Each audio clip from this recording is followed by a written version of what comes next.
Bonjour à tous. Dans cette vidéo, nous allons voir une figure à deux chandeliers, l'avalement haussier et l'avalement baissier. Cette vidéo n'est pas un conseil en investissement, mais c'est une vidéo qui va vous permettre d'interpréter un graphique en chandelier. Cette vidéo sera divisée en trois parties. Dans la première partie, on va voir qu'est-ce que l'avalement haussier. Dans la seconde partie, on verra qu'est-ce que l'avalement baissier. Et dans la troisième partie, je vais vous expliquer comment interpréter cette figure à deux chandeliers. Et enfin, dans la description de cette vidéo, vous avez un code de parrainage qui peut vous faire gagner jusqu'à 100 € lors de l'ouverture de votre compte chez Fortuneo, qui est l'intermédiaire que j'utilise. Bon visionnage. Donc nous allons voir tout de suite comment se forme cette figure. Pour avoir un avalement haussier ou baissier, appelé également englobante, il nous faut donc deux chandeliers successifs. Pour l'avalement haussier, la première bougie a un cours de clôture qui est inférieur au cours d'ouverture. Donc cette bougie sera de couleur rouge. Pour le chandelier suivant, le cours d'ouverture doit être inférieur au cours de clôture de la bougie précédente et les cours de clôture doivent être supérieurs au cours d'ouverture de la bougie précédente. Ce qui nous donne une bougie japonaise de couleur verte qui englobe la bougie japonaise de couleur rouge de la veille. Pour cette figure à deux bougies, on ne tient pas compte des ombres. Ce type de figure doit apparaître à la fin d'un mouvement baissier. Il peut signifier un changement d'orientation du titre et doit être confirmé par la bougie du lendemain. La différence de taille des deux bougies est à prendre en considération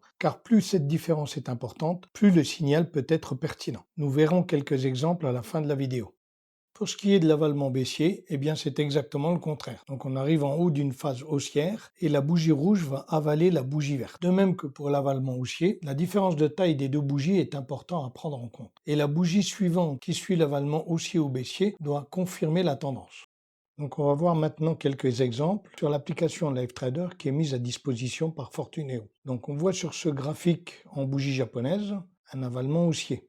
Donc cet avalement haussier, on a bien une première chandelle rouge qui est entièrement avalée par la chandelle suivante qui est de couleur verte. Il faut toujours analyser votre graphique en croisant les données de plusieurs indicateurs. Donc on voit ici qu'à la suite de cet avalement haussier, on a eu une hausse de la valeur. Donc on a ici une hausse de la valeur. Maintenant à l'inverse, sur ce même graphique, on a ici un avalement baissier. Donc cet avalement baissier, la valeur ne baisse pas immédiatement après le signal. Alors je vais zoomer un petit peu. Donc on voit ici notre avalement baissier, donc on a bien une bougie verte ici, et qui se fait entièrement avaler par la bougie rouge suivante. Et trois bougies après, eh ben en fait on a la valeur qui part à la baisse en fait. Donc ici on voit bien que la valeur elle part à la baisse. On peut changer également l'unité de temps. Donc là, je suis en journalier, donc je vais me mettre maintenant en hebdomadaire. Et en hebdomadaire, on voit qu'ici, l'avalement haussier qu'on avait ici, en hebdomadaire, on ne le retrouve pas. Donc ça, ici, on a l'avalement baissier que l'on retrouve en hebdomadaire. Et l'avalement haussier ici, on ne le retrouve pas en hebdomadaire. Donc on peut changer en fait d'unité de temps en fonction de son horizon d'investissement. Ici, sur le graphique en hebdomadaire, on voit un avalement baissier ici, et on voit que le titre a fortement chuté suite à cet avalement baissier.